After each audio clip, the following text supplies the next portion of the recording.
Well, hello everybody. A lot to talk about today. Trudeau went live, giving his spew against China. I want to get into that, but what's not news, but a lot of people going off the rails about in the province of New Brunswick. So, for Albertans and really all Canadians, especially for Alberta, it's huge. It's huge.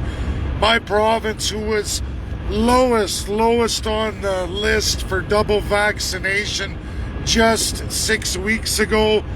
Heavy burden in Canada on ICUs and hospitalization for unvaccinated has taken over many other provinces, and now New Brunswick is panicking, looking at equalization, and it is affected Albertans. Equalization clawbacks, meaning more back to you. And specifically, that's the province of New Brunswick. They've come in with more restrictions, more mandates to try to get their unvaccinated population to vaccinate. ICUs 10 times the admission by unvaccinated, by the numbers. I haven't looked at them in detail as I did Alberta, but I can't see it being any different in any other region on the system of provincial health services. I think that you go across Canada, they would be the same. I could spend the money, the time, but I'm not going to do that. I trust that they are likely to be the same. And New Brunswick's in panic mode as their health services now drains at a higher rate than the province of Alberta. Alberta scared straight from September, making a huge comeback in double vaccination rates. Huge first climb in the booster shots that, like everybody needs to know, boosters were told to you by the manufacturers. They were told that they would be annual, possibly semi-annual, for the rest of the duration as long as COVID exists in its form. Omicron, Delta, the list will go on. Does not matter. You will need these boosters. They're going to come around, whether it's annually or semi-annually. The manufacturers never withheld this from you. Your governments did. Their governments did. Governments and the whole rollout of COVID has been atrocious. They do it on purpose. It leads to more autocracy. But today, Alberta defeats New Brunswick. Defeats them, which means a clawback on at least that much equalization. It puts equalization clawback in nearly hundreds of millions of dollars. Big money. To put it in perspective, it's the kind of grant for the entire province of Alberta police force. Think about that. Think about that, Albertans. Well done. Way to show the Confederation. Way to stand up as Ralph Klein did so many years ago. I'm very proud of my home province. Put that in your pipe and smoke at CBC, Global CTV, not CTV Edmonton, but many other versions of the larger national corporation. Very proud of Alberta today. It's a major comeback. I'm glad my small portion to that. I'm glad the direction I took. Now to get in beyond that, like I said, I'm happy with my Alberta. Done very well. That's the way to do it. But we're going to get into Justin Trudeau, the opposition leader Aaron O'Toole, and the pathetic opposition Jagmeet Singh. Beyond that, Yves Blanchette and the rest of the loser parties federally. Liars. You can all look at this, verifiable facts. Our number one trading partner in this world is the United States of America. If it wasn't for the United States of America, Canada would not be in the position it is in wealth and prosperity, with all other corruptions aside. Now China, you want to talk China, you want to talk tough. You want to listen to political parties go on and on about what they're going to do to China and how tough Canada really is. Canada is an hypocrisy, a deep corruption, the tune of $56 billion a year. Corruption and hypocrisy. That is the overwhelming trade deficit Canada has with China. And I slipped Alberta by accident, but the reality is, if it wasn't for the province of Alberta, you can almost double that number. Massive, massive, massive fortune.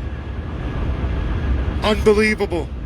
Our imports from China in manufactured goods are beyond all measure. The deficit is massive. It's over $120 billion a year, offset by the primary sector of Alberta. And a couple other provinces that add to that. I mean, it's partial, and I guess you can say it's significant, but just Alberta alone keeps that overwhelming deficit down. And if you think $56 billion a year for 40 million Canadians and First Peoples is a laughing matter, you're way out to lunch. And it's sad that all, and I mean absolutely all, of the established Canadian academics don't say one word or peep about it. My arch nemesis Trevor Tombe says not one word about it. Trudeau and all his rhetoric today against the Olympics, and we're gonna boycott China, but when our athletes go, we're gonna send a security detail, but we're not gonna officially support China, even though 85% of the world does, and actually frowns on Canada. Now, USA is America first. Of course they will. They're America first. But does Canada, as a non-UNSC rep, really gain anything from that except for a whole bunch of bullshit and propaganda to Canadian people? While at the same time importing so much manufactured goods in complete deficit. To put it in perspective, Canadians, you are trading gold bars, gold carrots, for vegetable carrots by the weight. That is sad, sick, depraved. China's throughout the Canadian economy, second largest trading partner, just under the USA. I mean, it's a large margin. It's about 7 times. But look at UK, your supposed crown-ruling organization, leader of us in the Commonwealth. The royal family brags about its deep ties with Canada, but they're only 3rd place. And do you know what our massive trade deficit with UK is? Financial service sector, non-generating GDP, meaning we are getting fisted, Canadians, by the United Kingdom, specifically through the royal family, through the Commonwealth of 54 nations. Much, much worse than China, even though China's bad, because we import manufactured goods we should be manufacturing ourselves. Not one party, not the Liberals, not the Conservatives, not the Labour Party, NDP, because we are as corrupt and worse than the former Nazi Germany regime under that constitution and crown colonialism, and absolutely South Africa pre-1984. That's Canada. Always has been, always will be.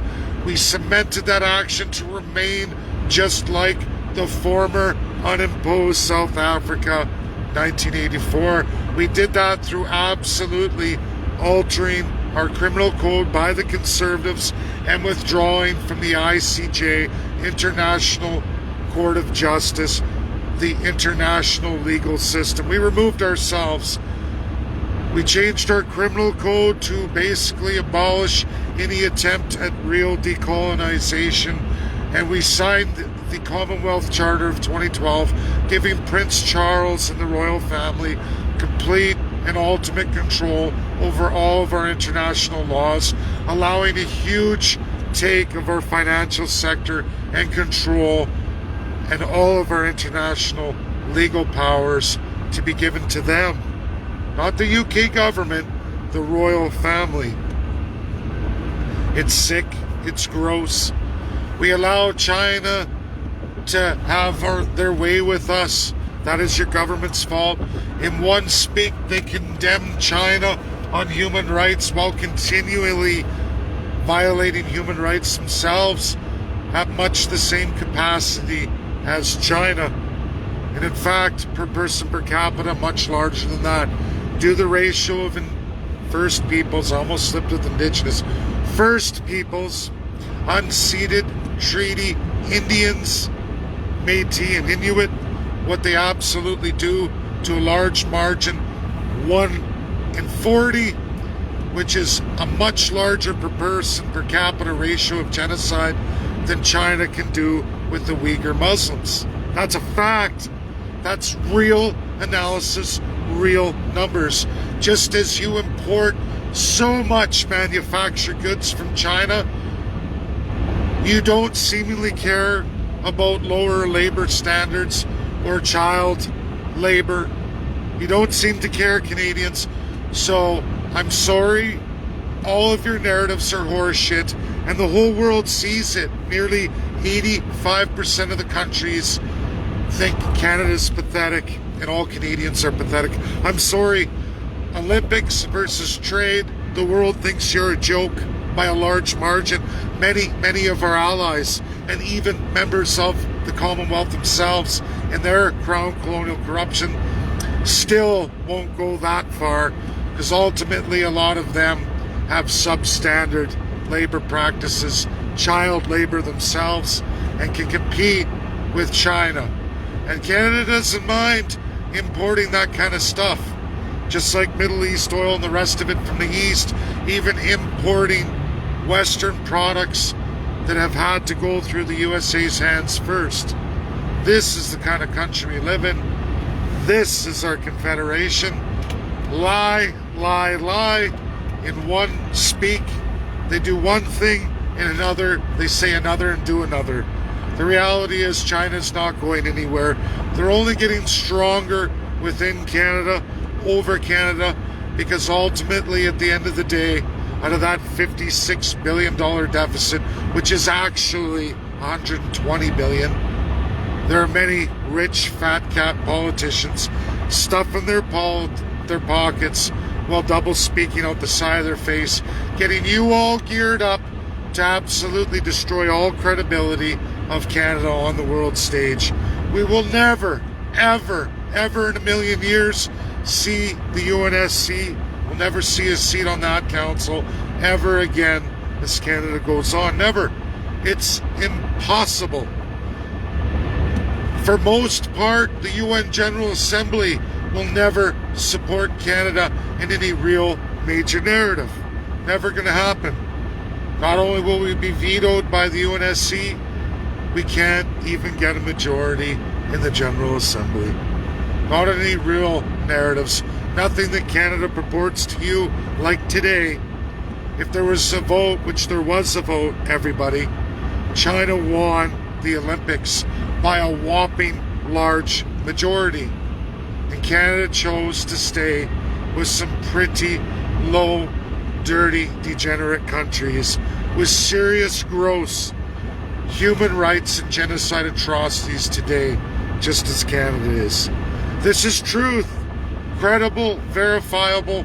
Anyone who wants to take the time, go look at the UN and the adoption of China's proposition, their resolution. They want it in massive, massive majority. And the world's going there. Canada's going there with the security force, but we want Canada to win the gold, but we can't physically say we support China, but we're going to go there and participate, don't worry. We're double speakers. And O'Toole's going to use that as his government will continue with China in massive, massive trade. A filthy, fat-ass liar. A loser, a low-life degenerate. And Jagmeet Singh, Mr. Labour, will utilize as much slave labor out of all of the Asian world as much as he can, filling his own pockets, his own Labour Party pockets, at the absolute expense of the working class, third-class Canadians. You will be taxed beyond all measure to account for that gross violation of absolutely world-binding law. Canada did this, nobody else. Your government did this, Canadians. Share because it's the truth, share because it's reality, and share because the media is not allowed to report on it as per your government crown colonial politicians from every political party. I am the only Canadian telling you the truth as a legal economist. Studied, trained, graduated. Thanks. That's my video today. Bye now.